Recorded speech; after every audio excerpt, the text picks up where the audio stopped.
Kaliodra wangi banget. Pakai parfum apa? Bukan parfum. Ini Citra UV Body Serum baru dengan ekstrak superfruit dan bio AHA 50 kali kekuatan mencerahkan. Sewangi parfum. Citra Body Serum.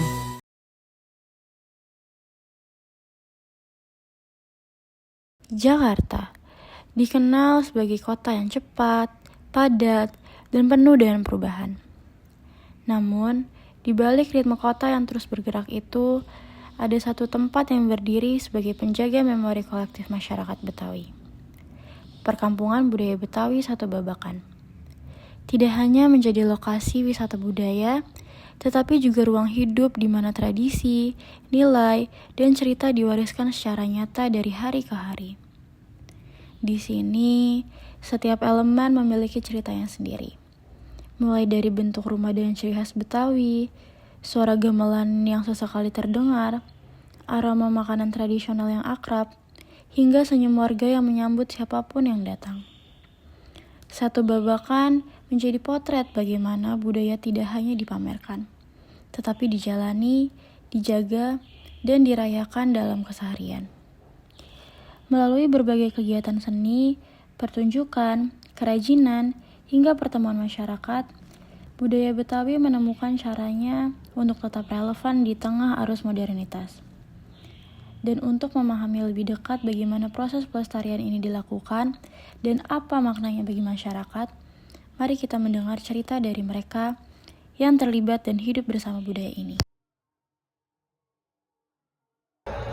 Selamat siang Sobat Budaya, perkenalkan nama saya Vintia. Saat ini saya berada di perkampungan adat Betawi. Wilayah ini didirikan untuk melestarikan dan memperkenalkan adat Betawi kepada generasi saat ini. Saat ini saya sudah bersama narasumber kita yaitu Bapak Saya Jaka Yuda Permana, yang akan memperkenalkan lebih detail tentang adat Betawi yang ada di sini. insya Allah. Nah Bapak, bisa diceritakan sedikit tentang sejarah berdirinya perkampungan adat Betawi? Baik, bismillahirrahmanirrahim.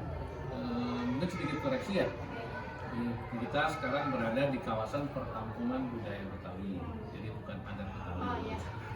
Karena nanti diomelin kenapa begitu? Karena penamaan perkampungan budaya Betawi itu ada surat keputusan gubernurnya nomor 92 tahun 2000. Nah, itu yang kita jadikan titik awal perkampungan budaya Betawi. Nah, kenapa ada perkampungan budaya Betawi? Memang pertanyaan ini banyak yang ditanyakan. Salah satu alasannya adalah budaya Betawi sebagai kearifan lokal kota Jakarta harus punya satu porsi yang lebih besar daripada budaya-budaya lain yang datang ke tanah Betawi. Nah, terus juga bagaimana supaya orang bisa mengenal budaya Betawi itu kayak apa sih, makanannya, minumannya, pakaiannya, rumah segala macam.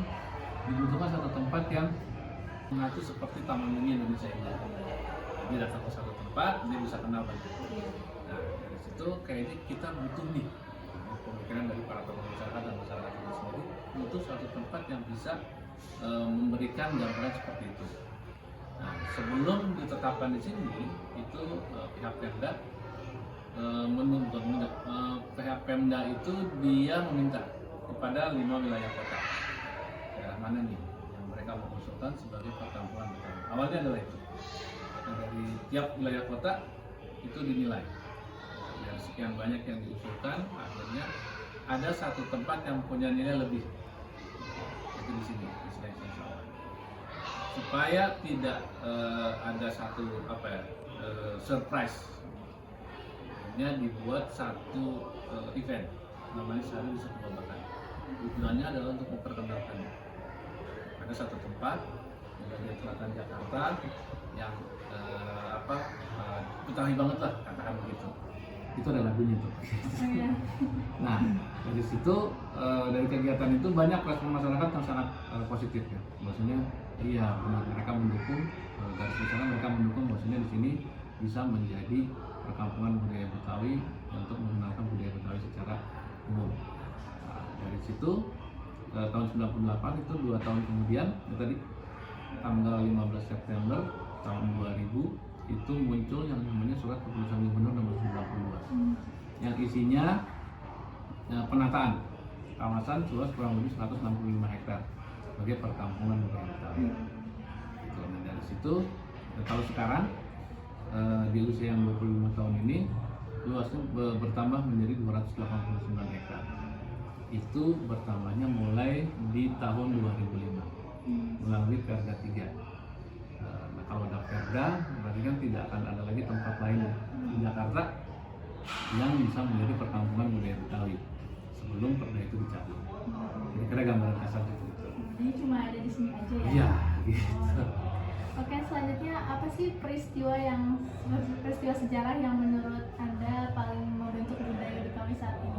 Banyak ya kalau peristiwa sejarah, tapi kalau misalnya kita bicara sejarah yang konflik itu enggak. Satu hal yang perlu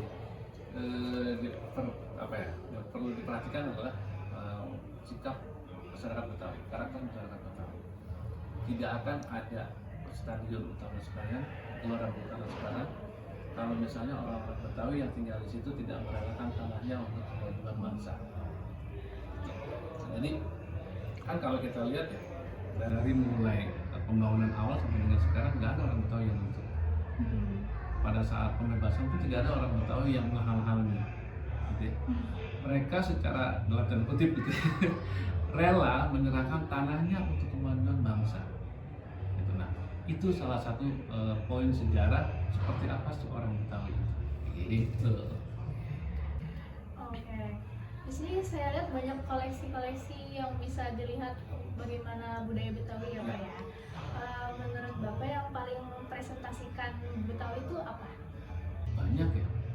Kayak paling gampang itu memang dari bahasa. Tapi kalau bahasa, nah Betawi ini dia nggak punya satu bahasa seperti daerah lain.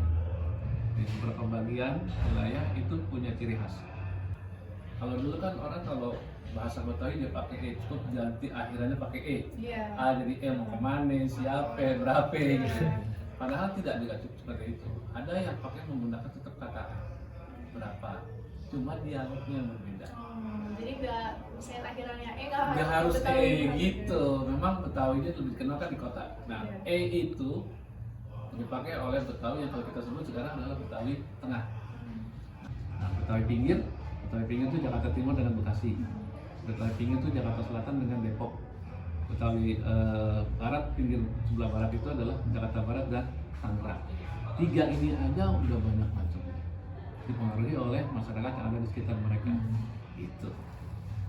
Kalau yang paling sering menarik perhatian pengunjung tuh di sini yang paling dilihat sama pengunjung pengen kesini itu apa? Kalau ke Museum Betawi kita punya koleksi banyak ya. Kalau yang panjangnya 4,5 meter, beratnya 200 kg. Terus ada ketapel besar.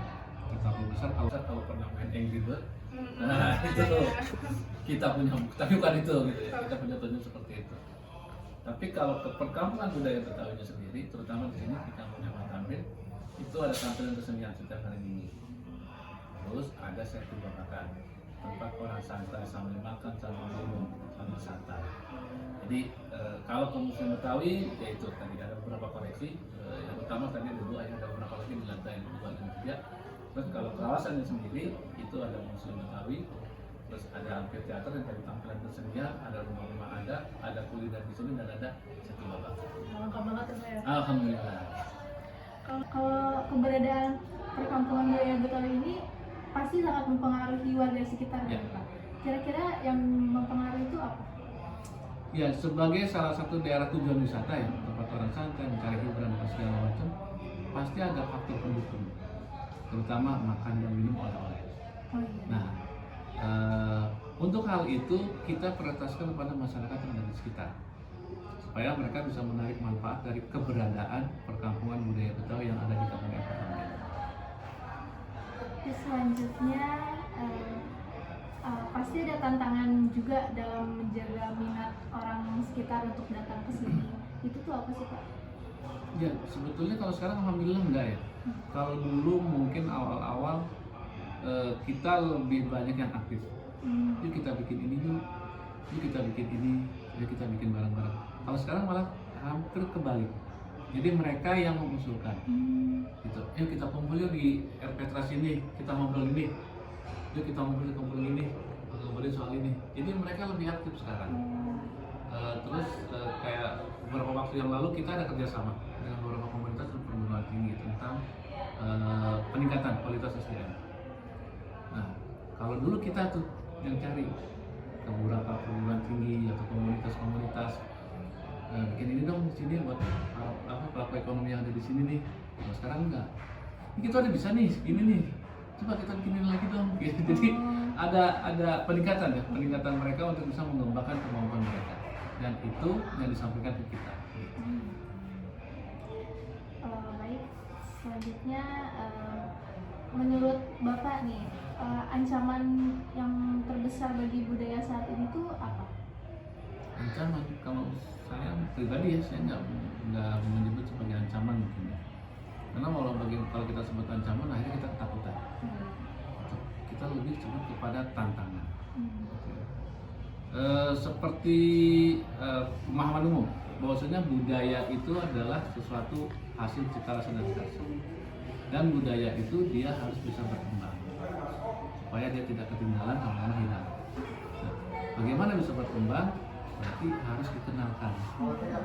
Bagaimana dikenalkannya? Itu ada beberapa tahapan, ada beberapa cara. Harapannya adalah begitu dia kenal, dia tahu, dia sayang. Gitu. Kan nggak mungkin saya kalau nggak kenal gitu. Udah sayang, berarti akan ada kemungkinan dia akan jaga nih. Gitu. Dia akan jaga bahwasanya ini adalah bagian dari kita, atau kita senang atau segala macam. Nah, dari situ harapan kita adalah dia bisa menyebarkan kepada yang lain. Gitu. Karena kalau kita lihat kalau kita lihat zaman sekarang ya, dengan kemajuan teknologi, dengan kemajuan apa segala macam, tidak ada alasan kita tidak menjadi bagian dari pelestari budaya. Karena sudah jauh semakin mudah. Nggak perlu kita datang ke sanggar, nggak perlu kita bikin segala macam.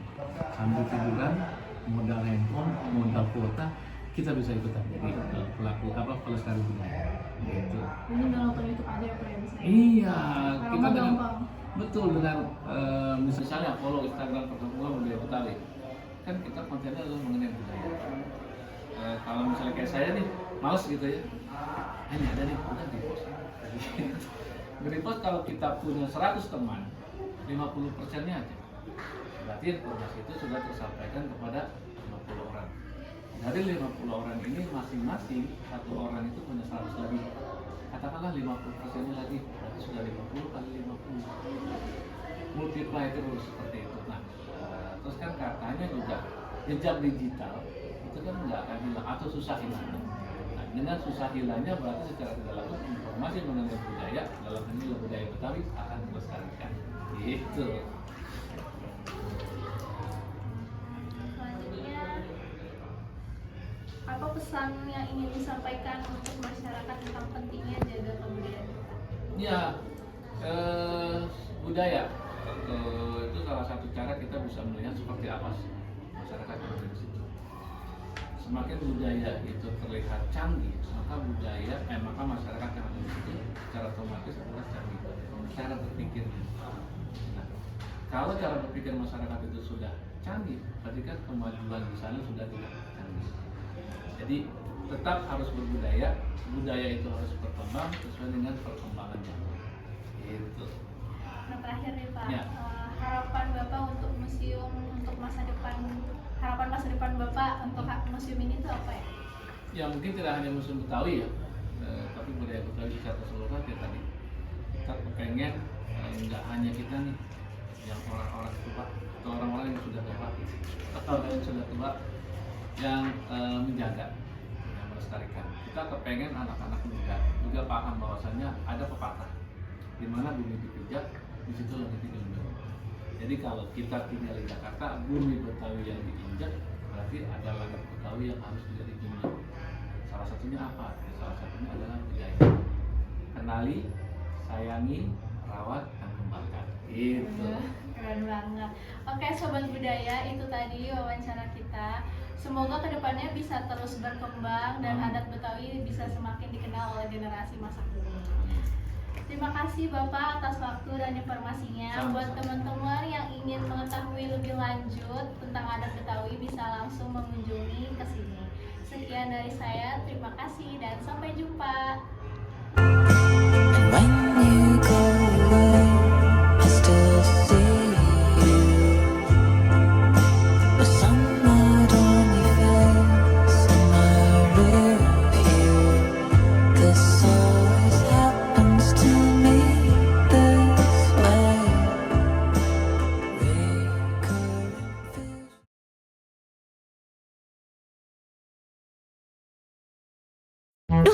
Dan wiwinya apa ya? Password wiwi? Lapar. Bikin belibet. Waktunya Gary Malkis keju. Ledahan keju Prancis, renyah Malkisnya. Makan double, lebih kenyang. Waktunya Gary.